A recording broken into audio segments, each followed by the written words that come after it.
Estação Cidadania. Educação e desenvolvimento social pelos 1080 AM.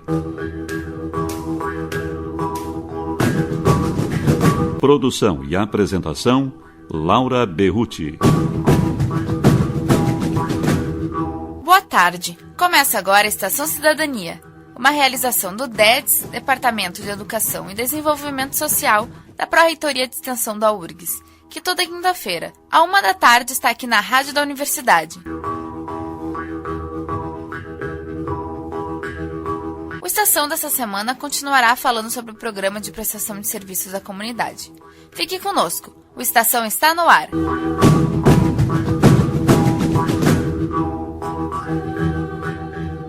A convidada de hoje é a professora aposentada da Faculdade de Educação Carmen Graide. Carmen possui doutorado em Educação pela URGS e é ex-coordenadora do PPSC. Boa tarde, professora Carmen. Muito obrigada pela sua presença. Boa tarde, eu que agradeço a oportunidade. Carmen, o que é o PPSC, quando ele surgiu e quais são os seus objetivos? O PPSC é um programa de prestação de serviço à comunidade. É uma medida socioeducativa definida com um julgamento judicial para adolescentes que cometeram atos infracionais de baixo valor agressivo, quer dizer, atos infracionais não tão graves, né? Porque pelo Estatuto da Criança e do Adolescente só deve ser privado de liberdade o adolescente que cometer um ato infracional contra a pessoa, um ato grave, ou que seja multireincidente. Então, os de menos poder agressivo, como roubo, furto, tráfico, pequeno tráfico, recebem como medida as medidas de meio aberto. E essas medidas socioeducativas já serviram de estímulos para esses jovens continuarem a estudar? Sim, sem dúvida. A gente leva à escola, não só a gente estimula, como os bolsistas e os estagiários do programa vão com eles às escolas para conseguir a matrícula. Fazemos acompanhamento pedagógico também, estimulamos de todas as formas. Conseguimos que muitos voltem. Agora, o grande problema é a resistência das escolas inaceitáveis. Eles são olhados com preconceito em todos os lugares, até na universidade, nas escolas, nos trabalhos, em todos os lugares. Então, o trabalho de desfazer o preconceito, de levantar a autoestima, de conseguir vinculá-los, é um trabalho constante que o programa faz. E com bastante retorno positivo. E de que maneira a senhora acha que a sociedade pode desconstruir esse preconceito em cima desses jovens? Oferecendo oportunidades a eles, as escolas aceitando, os empregadores empregando, não discriminando eles, não olhando enviesado, tendo uma atitude de acolhida. Então, um dos grandes males é o medo social. O medo social só prejudica, quer dizer, quando se fala no número de mortos, que é escandaloso, no Brasil a morte de jovens é maior do que nos países em guerra, mas não é adolescentes, que adolescente é até os 18. Esses indicadores são de 15 a 25 anos.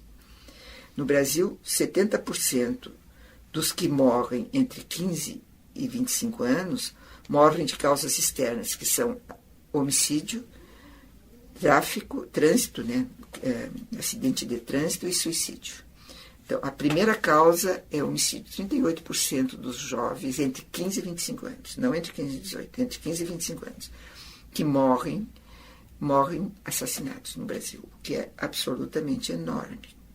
Muitos assassinados pela própria polícia, outros em briga de gangues, outros por banalidades. Eu costumo dizer que eles se matam porque não têm razões para viver. Porque às vezes eles não têm, digamos, não aprendem a resolver os conflitos pela negociação e pelo diálogo. Então, a forma de resolver conflitos, às vezes conflitos banais, é a morte. Isso é um fenômeno muito assustador na juventude brasileira. Quer dizer, essa vinculação à morte. E é sobretudo a morte deles mesmos, mais do que de outros. E a senhora atribui essa realidade em quê? Há muitas causas, né? A falta de oportunidade social, tem causas estruturais, tem causas conjunturais, Tem, por exemplo, as causas estruturais são uma sociedade extremamente estratificada e discriminadora. A sociedade brasileira tem uma tradição de violência. Foi uma sociedade escravocrata e que tem tradição de violência. E tem tradição de discriminação e de opressão. Nós somos uma sociedade extremamente opressora. Na linha conjuntural, nós temos uma sociedade de consumo que estimula enormemente o consumo e não dá oportunidade das pessoas terem acesso ao consumo na medida das aspirações que são criadas. Nós vivemos uma sociedade onde a pessoa é mais valorizada pelo que consome do que pelo que produz. Então, vestir certas marcas é mais importante do que fazer um trabalho, por exemplo, entre a juventude. Ele se sente valorizado se ele tem tal celular, ou tal tênis, ou tal coisa. Como ele não pode ter, e não tem perspectiva de ter, ele parte para buscar da forma que ele consegue. Agora, se estabelece um diálogo, um trabalho de educação, e se abre oportunidades de trabalho, eles saem disso. Agora, sozinhos não é tão fácil. E quais são os maiores desafios que o PPSC enfrenta para atingir os seus objetivos? São esses mesmos, a discriminação, a desconfiança da sociedade.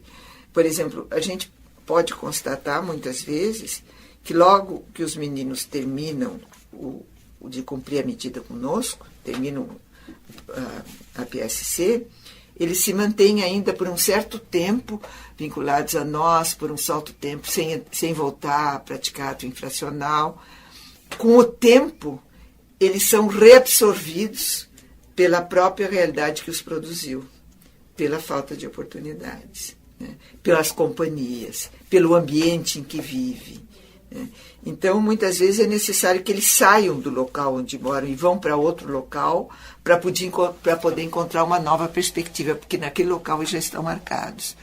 Então, é muito perverso o ambiente que esses jovens vivem e que é um estímulo constante para que eles cometam infração e não para que eles busquem uma nova perspectiva de vida.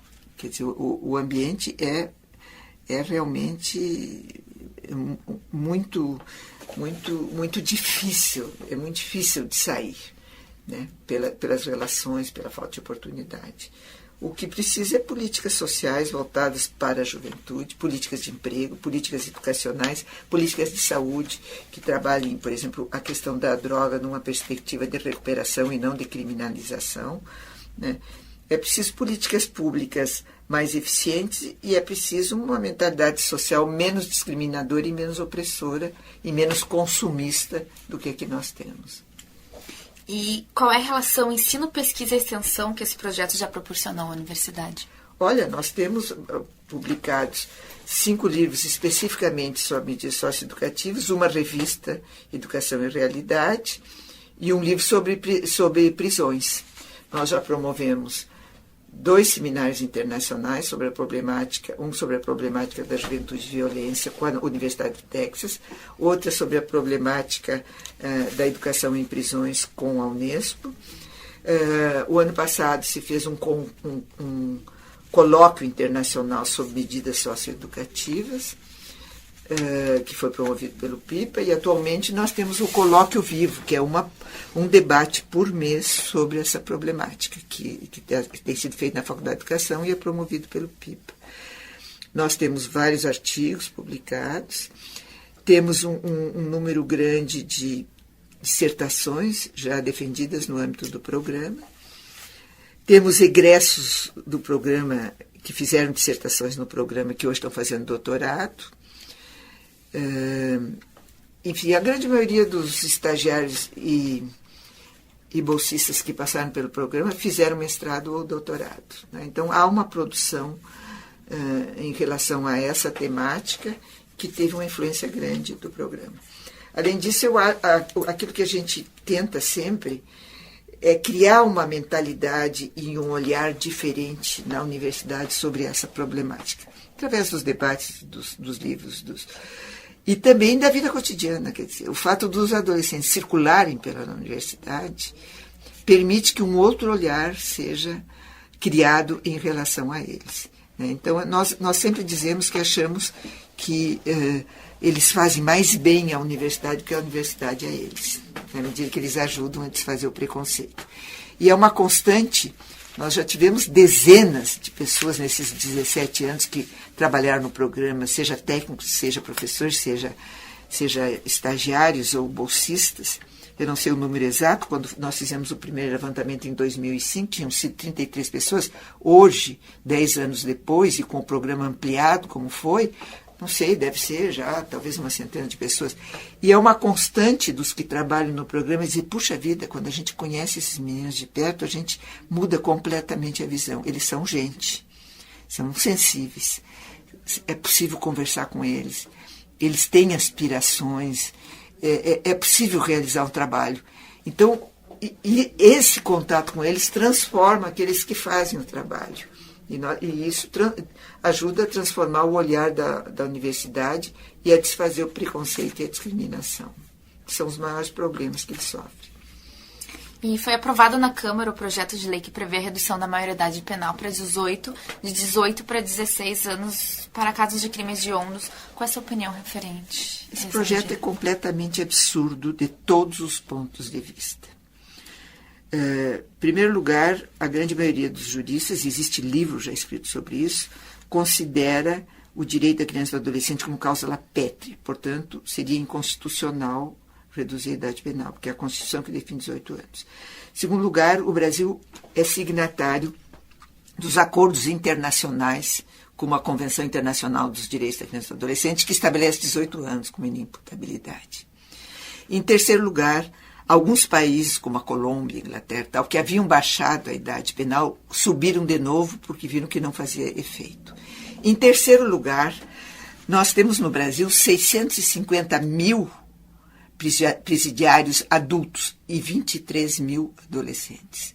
Então, responsabilizar os adolescentes pela violência social é ridículo, porque eles não são responsáveis nem por 10% dos crimes cometidos, muito menos que 10%. Quer dizer, nós temos em Porto Alegre, só para dar um dado, nós temos em Porto Alegre 2 mil adultos condenados à prisão que não estão na prisão, por razões múltiplas, falta de espaço, estão folgados, coisas assim. E nós temos, em Porto Alegre, 800 adolescentes presos. No Rio Grande do Sul, 1.800. Quer dizer, então, responsabilizar os adolescentes pela violência social é falso, é demagógico, é oportunista. A Câmara está querendo mostrar serviço. Então, diz, vamos resolver a violência social, então bota os adolescentes no presídio. Completamente absurdo. Outro aspecto. Eles são presos, sim, não é verdade que eles não são presos. Quando comete crimes graves, eles são presos. E quando comete crimes leves, eles têm medida socioeducativa. Só a única diferença é que eles não são misturados com os adultos.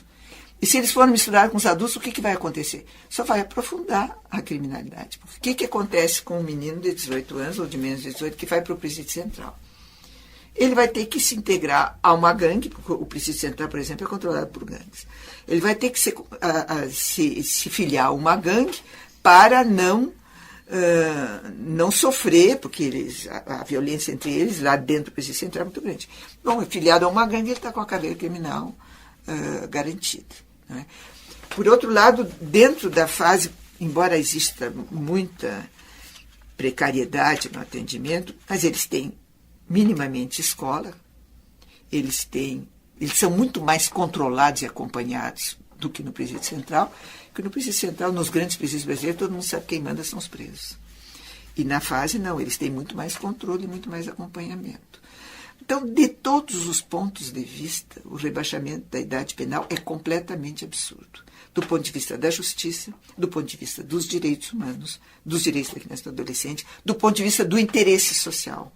Porque essa medida só vai servir para formar mais criminosos, para botar os adolescentes jovens, que ainda têm possibilidade de recuperação, em contato com criminosos, que vão usá-los muito mais. Quer dizer, então, essa medida é uma medida demagógica, injusta, mal intencionada.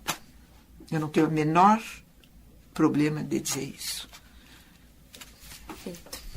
E de que forma a universidade e a sociedade como um todo pode conhecer sobre o trabalho do PPSC?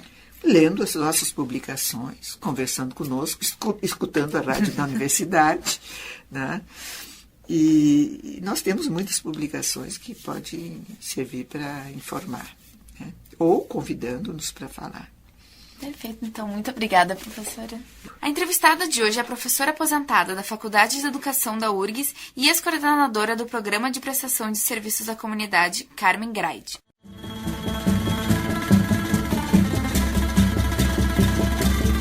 Neste espaço, nós iremos divulgar depoimentos sobre o assunto em pauta no programa.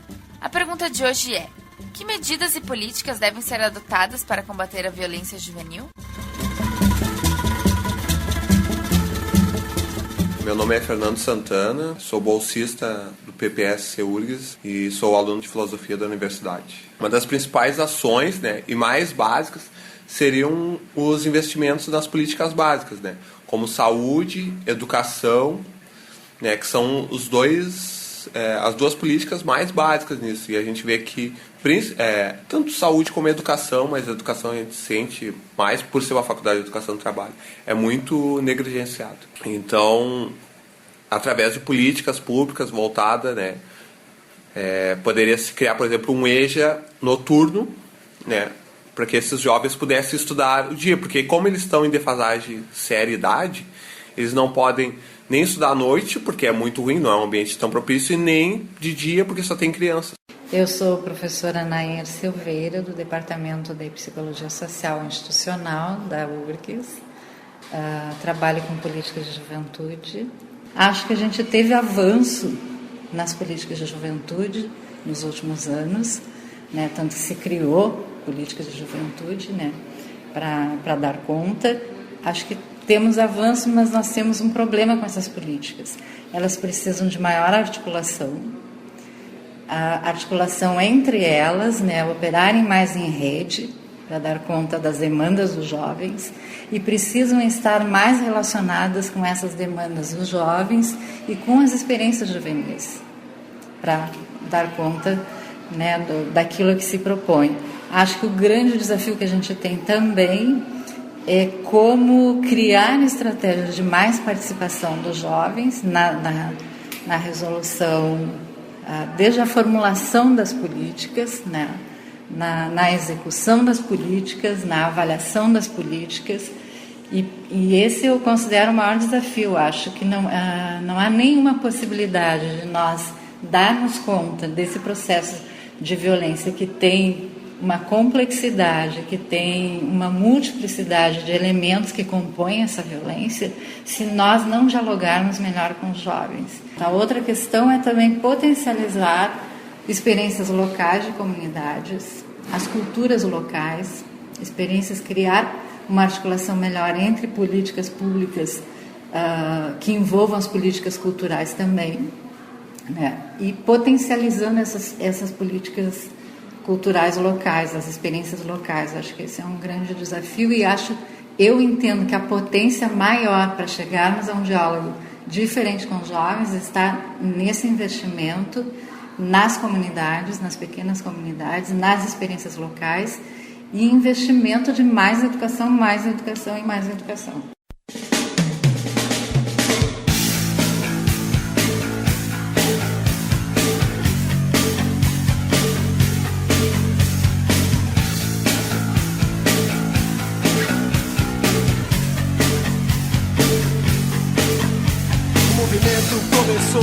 O lixo fede nas calçadas, todo mundo circulando, as avenidas congestionadas.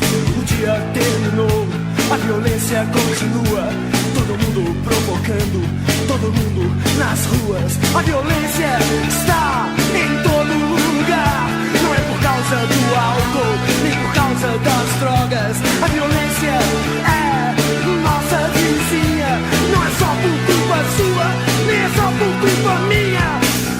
Violência gera violência. Violência doméstica, violência cotidiana, são gemidos de dor, todo mundo se engana. No próximo programa, a Estação Cidadania vai ser sobre o projeto Convivências. Mande uma mensagem para o Facebook do DEDS ou para o e-mail deds@proreste.urgs.br o que você pensa sobre o assunto.